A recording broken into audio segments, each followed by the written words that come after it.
हाय, hello, नमस्कार, good morning सर्वांना. Welcome back to my channel. मी कांचन. स्वागत आहे तुमचं आपल्या एका नवीन आणि फ्रेश व्हिडिओमध्ये. तर कसे आहात सगळे? आय होप तुम्ही सगळे आनंदातच आहे. तर आज सकाळची मस्त अशी सुरुवात झाली होती आणि आभाळ पण थोडंफार आलं होतं आणि ऊन पण पडलं होतं. तर मस्त आंघोळ वगैरे झाली, तर हेअर वॉश वगैरे केलं होतं. त्याच्यामुळे एकदम फ्रेश वाटत होतं आणि एकदम डोकं हलकं झालं होतं. आणि सकाळी उठल्यानंतर असं आंघोळ वगैरे झाल्यानंतर थोडं आरशात बघायला पण खूप भारी वाटतं. म्हणजे आपल्याला जरा फ्रेश वाटतं. आज आहे शनिवार आहे आणि आज मला ऑफिसला सुट्टी असते. माझ्यासाठी शनिवारी आणि रविवार हा खूप रिलॅक्समध्ये दिवस जातो.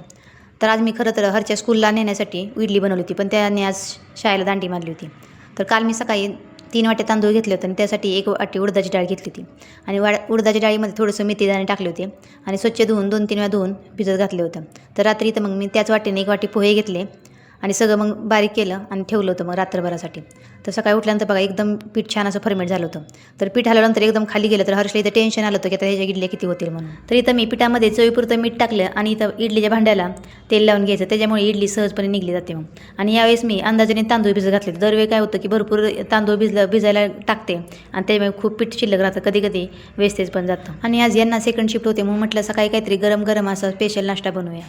तर आज इडली, सांबर आणि चटणी बनवणार होते मग मी आणि आप्पे पण बनवणार होते. इडलीचं पीठ एवढं छान फर्मेंट झालं होतं, त्यामध्ये सोडा टाकायची अजिबात गरज नव्हती. तर इथं मी सगळ्या भांड्यामध्ये पीठ भरून घेतलं आणि छान अशा इडल्या वाफवायला ठेवल्या. तर तुम्हाला एक ट्रिक सांगते की या भांड्यामध्ये थोडी पाण्यामध्ये अर्धी लिंबाची फोड टाकली ना, भांडे एकदम क्लीन निघतं. माझ्याकडून असं इडली करून करून थोडं काळं झालं होतं, तर मस्त भांडं निघतं मग.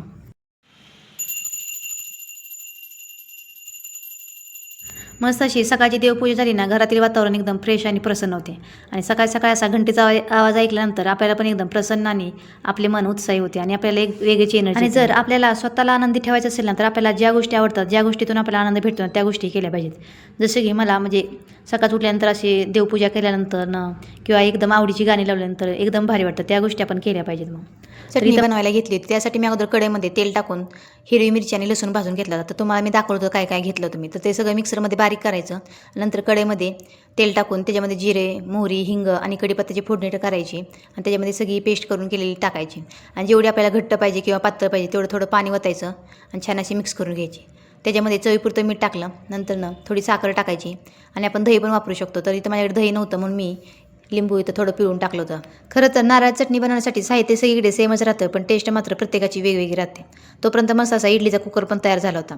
तर इथं मी 10-15 मिनिटासाठी छान असं कमी गॅसवरती इडली शिजवून घेतली होती. त्यामुळे मस्त अशी मऊ लुसलुशीत पण आपली इडली होती आणि थंड झाल्यानंतर काढायची. त्यामुळे एकदम छान, एकदम क्लीन निघते मग इडली. आणि घरात आपण जेव्हा एकटा असतो ना, तेव्हा काम करायला अजिबात कंटाळा येत नाही. पटपट कामं होऊन जातात. आणि आता हर्ष आणि हे मंदिरात गेले होते.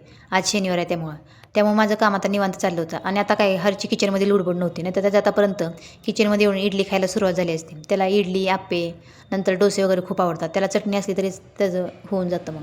सकाळ सकाळ मी एवढं करायला घेतले, पण मला दुपारी अजून स्वयंपाक बनवायचा होता, कारण ह्यांना संध्याकाळच्याला भाकरी आणि भाजी काहीतरी द्यायची होती. तर हे सांबर आणि चटणी मी संध्याकाळ सहित करून ठेवणार होते, कारण हर्ष आणि मीच आहे संध्याकाळ जेवायला. तर थोडी उडदाची डाळ आहे, मग मी संध्याकाळी उडीद करणार होते मग आमच्या दोघांसाठी. तर इथं मी सांबर बनवण्यासाठी अगोदर तुरीची डाळ शिजवून घेतली होती. तर इथे कढईमध्ये मी 2-3 चमचे तेल टाकले. त्याच्यामध्ये जिरे, मोहरी, हिंग, कढीपत्ता टाकायचा आणि बारीक चिरलेला कांदा टाकून छान असं परतून घ्यायचं. तर इथं मी टोमॅटोची पेस्ट वापरली, कारण हर्ष आहे ना टोमॅटो, कांदाही खूप काही बाजूला काढून टाकतो खाताना. आणि आलं लसूण पेस्ट आणि थोडं मीठ टाकून टोमॅटो पेस्ट ही छान असं तेल सुटेपर्यंत परतून घ्यायची. त्याच्यामध्ये नंतर हळद, मिरची पावडर टाकायची आणि इथं मी घरातील चटणी होती ती 1-2 चमचे टाकली आणि ती पण छान अशी परतून घेतली. तोपर्यंत मी एका वाटीमध्ये पाणी घेऊन त्याच्यामध्ये थोडा गूळ टाकला होता आणि 2-3 बुटकं चिंचेची टाकायची. त्याला थोडं असं भिजवून द्यायचं. त्याच्यामुळे मग चिंचेचा कोळ असं छान असं तयार होतो. तर इथं मग आवडीनुसार आपल्या भाज्या टाकायच्या. तर माझ्याकडे इथं भोपळा आणि शेवग्याची शेंग होती, मग मी तेवढे टाकले होते. तर मग नंतर मग त्यामध्ये तुरीची डाळ होती शिजवून घेतली ती टाकायची आणि छान असं मिक्स करून घ्यायचं. मग तर इथं आपण सगळ्या भाज्या जेव्हा आपण डाळ शिजायला घालतो कुकरला, तेव्हा आपण शिजवून घेऊ शकतो. तर इथं मी चवीपुरतं मीठ टाकलं आणि थोडा वेळ 5-7 मिनटं सांबर शिजवून घेतलं. त्याच्यामुळे शेवग्याची शेंग पण अशी छान अशी मऊसूत शिजली जाते. नंतर त्यामध्ये चिंचेचा कोळ आणि सांबर मसाला मिक्स करायचा आणि 5-7 मिनटं छान असं सांबर शिजवून घ्यायचं. आम्हा दोघाला चटणीपेक्षा सांबर खूप आवडतं आणि मला जास्त करून सांबर प्यायला खूप आवडतं. खरं तर आपण एका टायमिंगशिवाय इडली काही खाऊ शकत नाही. म्हणजे एका टायमिंगला इडली खाणार, दुसऱ्या टायमाला आप्पे किंवा डोसे करल.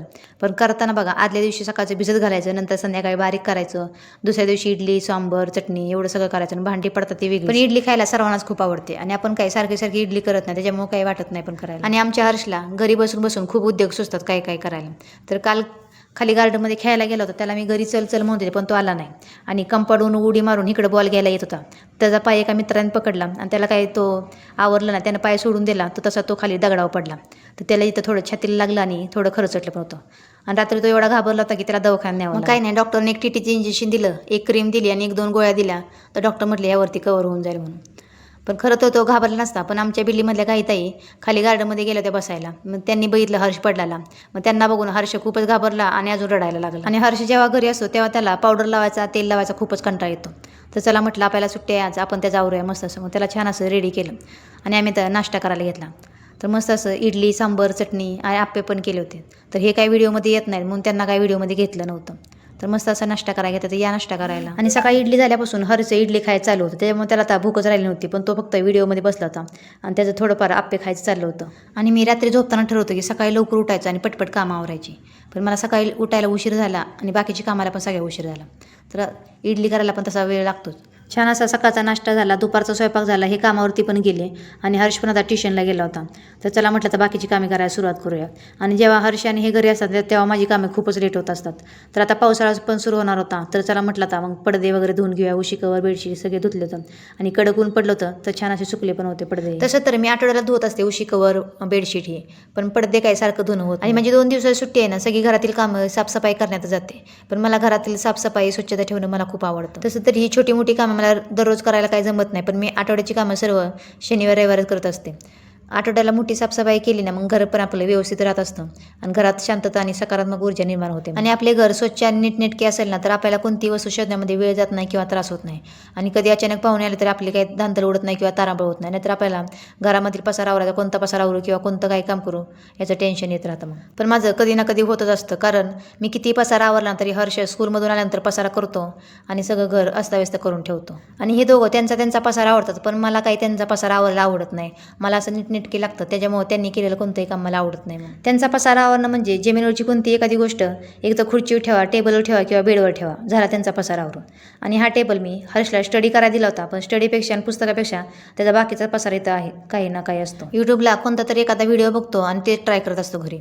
त्यासाठी मग कार्डशीट आणायचं, फेविकॉल आणायचं, कात्री, चाकू सगळं घ्यायचं आणि ते करत बसायचं. मग पण जाऊ द्या, त्यामुळे का होईना पण हर्ष मोबाईलपासून दूर राहतोय आणि काही ना काही करत बिझी राहतोय. मग आणि घरी असल्यामुळं TV बंद आहे, त्यामुळे सारखा मोबाईल बघत असतो. आणि इथं कोण खेळायला नसतं किंवा काही नसतं. आणि दुपारचं एवढ्या उन्हात कुठं पाठवायचं, त्याच्यामुळे मग घरातच राहतो आणि काही ना काही मग करत राहतो. आणि हा टेबलचा कोपरा तुटलेला दिसतोय ना, तो त्याच्याकडून निघाला होता. तो घरामध्ये बॅट बॉल खेळत होता आणि त्याच्याकडून खेळता खेळता बॅट लागली आणि टेबलचा कोपरा निघाला. मग खरं तरी घरातील कामे कधीही न संपणारे आहेत. पण रोजची रोज कामं किंवा आठवड्याला कामं केली ना, मग नंतर दररोज काही पसारा वाटत नाही किंवा आठवड्याभर काही टेन्शन येत नाही.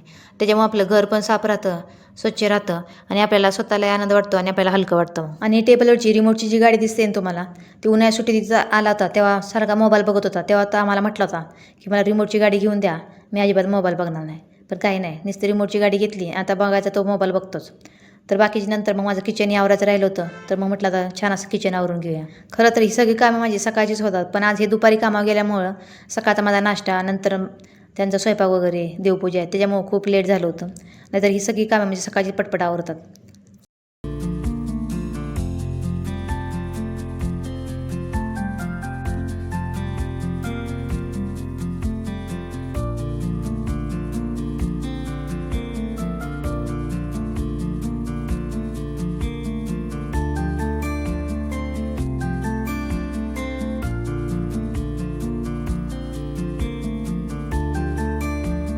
सर्वांनाच आपलं किचन स्वच्छ आणि नीटनेटकं लागतं. तसंच मला पण माझं किचन नीटनेटकं आणि स्वच्छ बघायची सवय लागली पहिल्यापासून. त्याच्यामुळे मला असं खराब किचन झालं की मला चेनच पडत नाही. मी लगेच किचन आवरायला सुरुवात करते पहिल्यांदा. बाकीचा काही पसारा असेल तर चालेल, पण मला किचनवरती असं स्वच्छ लागतं किचन. आणि मग बाकीची कामं करायला आपल्याला कोणतीही गोष्ट करायला पटकन करायला वेळ लागत नाही किंवा कंटाळा पण येत नाही. नाहीतर किचन खराब असेल ना, तर मग ती भांडी घासा, किचन आवरा, मग बाकीची कामं करायला सुरुवात करा, त्याच्यामुळे आपला खूप वेळ जातो. तर मस्त असं किचन क्लीन झालं होतं. सगळे तेलकट डाग निघून जातात, चहा सांडलेला असतो किंवा दूध उतू जातं, त्याच्यामुळे आपलं किचन, शेगडी वगैरे, बर्नर वगैरे खराब झालेले असतात, ते मस्त असं स्वच्छ केले. आणि आजच्या दिवसाची माझी शेवटची साफसफाई म्हणजे फ्रीज क्लिनिंग. कसं होतं की आपण दररोज काही ना काही फ्रीजमध्ये ठेवत असतो, भाजी, कणिक, राहिलेली कणिक किंवा दूध, कधी आपल्याकडून भाजी सांडली जाते, त्यामुळे फ्रीजमध्ये एक वेगळा वास येतो आणि जंतू निर्माण होतात. त्याच्यामुळे मग आठवड्यात तर साफसफाई केलीच पाहिजे, पण कधी तर 2-3 महिन्यातून डीप क्लिनिंग पण केली पाहिजे. तर मग माझं असं महिन्यातून किंवा 1.5 महिन्यातून चाललं असतं फ्रीज क्लिनिंग वगैरे करायचं. तर बघा किती गोष्टी मी ठेवल्या होत्या, कधी काही गोष्टी उघड्याच राहिल्या होत्या माझ्याकडून. त्याच्यामुळे मग फ्रीजला वास येत राहतो मग. आणि आज मला फ्रीजची साफसफाई करायची होती, त्याच्यामुळे मी सकाळीच फ्रीजचं डीफ्रॉस्ट बटन बंद केलं होतं. त्याच्यामुळे सगळा फ्रीजरमधला बर्फ वितळून गेला होता आणि आता मला फ्रीज क्लीन करायला पण सोपं झालं होतं. तर इथं मी फ्रीजमधील सगळी भांडी, पातेले सगळं काढून घेतलं होतं.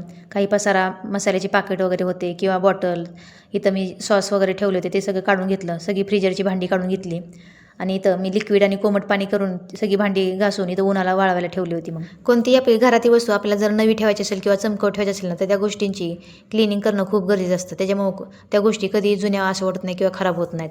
आणि मला पण माझ्या गोष्टी कोणत्याही खराब झालेल्या मला आवडत नाहीत किंवा कोणतीही गोष्ट मी खराब होऊन देत पण नाही. मग त्यासाठी आपल्याला त्रास झाला किंवा त्रास सहन करावा लागला तरी चालेल. पण इथं मी कोमट पाणी केलं होतं, त्याच्यामध्ये भांडी घासायचं लिक्विड घेतलं, ते मिक्स केलं आणि इथं माझ्याकडे नॅपकिन होतं, त्याच्यामुळे मग मी छान असा फ्रीज क्लिनिंग करून घेतला. त्याच्यामुळे मग फ्रीजमध्ये सगळी दुर्गंधी किंवा वास असतो तो निघून जातो आणि एकदम फ्रीज नव्यासारखा दिसतो मग. आणि आपल्या घरात जेव्हा छोटी मुलं असतात ना, तेव्हा काही ना काही गोष्टी खराब होतच राहतात. तर हर्षित काही ना काही ठेवत असतो फ्रीजमध्ये, म्हणजे लिंबू सरबत करून पातेल्यामध्ये तसंच ठेवत असतो किंवा त्याच्याकडून कोणती गोष्ट सांडत असते, त्यामुळे पण फ्रीज थोडा खराब झाला होता माझ्या. तर अशी असतात माझी शनिवार रविवारची कामं. तुम्हाला जर आमचे व्हिडिओ आवडत असतील तर लाईक करायला, सबस्क्राईब करायला विसरू नका आणि कमेंट करायला पण विसरू नका. तर मी मस्त असा फ्रीज क्लीन करून घेतला होता, सगळ्या गोष्टी सिस्टमॅटिक लावून घेतल्या, तर मस्त असा फ्रीज क्लीन झाला होता. तर भेटूया नेक्स्ट व्लॉगमध्ये. तोपर्यंत बाय.